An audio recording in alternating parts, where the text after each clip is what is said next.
L'ancien chef du commandement Nord, Udi Adam, se sera relativement peu exprimé devant la commission Vinograd. Il aura parlé pendant 2 heures au cours desquelles il est revenu sur son remplacement par Moshe Kaplinski pendant les tout derniers jours de la guerre.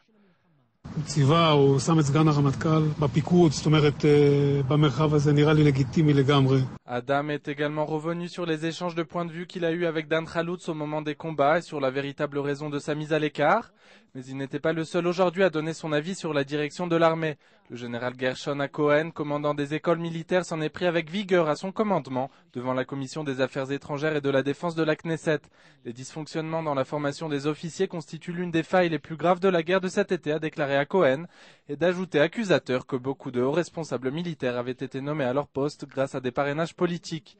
Le commandant Yadlin a également été entendu par la commission Vinograd. Il a transmis aux membres de la commission les rapports de renseignement dont disposait l'armée avant le début de la guerre, des rapports dont on sait depuis longtemps qu'ils n'avaient pas prévu l'enlèvement imminent de soldats. Au renseignement, on critique avec fermeté le commandement de Yadlin. Il ne serait pas étonnant qu'il soit appelé lui aussi à quitter son poste. En attendant, Dan Khaloutz poursuit sa tournée des adieux.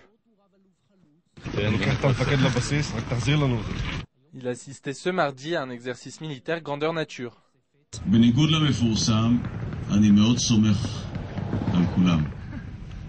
ואין לי אלא לסמוך עליכם, כי עוד מעט אני אזדקק להגנתכם. On sent Khaloutz ému, il faut dire qu'il ne s'était pas préparé à quitter son poste si tôt. תזכרו שעל הכתפיים מונח דבר אחד מעבר לברזלים, וזו אחריות. Ce mercredi doit témoigner devant la commission Vinograd l'adjoint au chef d'état-major Moshe Kaplinski et le conseiller militaire du Premier ministre Gabi Shami. Kaplinski devrait revenir sur ses rapports conflictuels avec Khaloutz au moment de la guerre et tenter de démontrer qu'en tant qu'adjoint, sa responsabilité était limitée.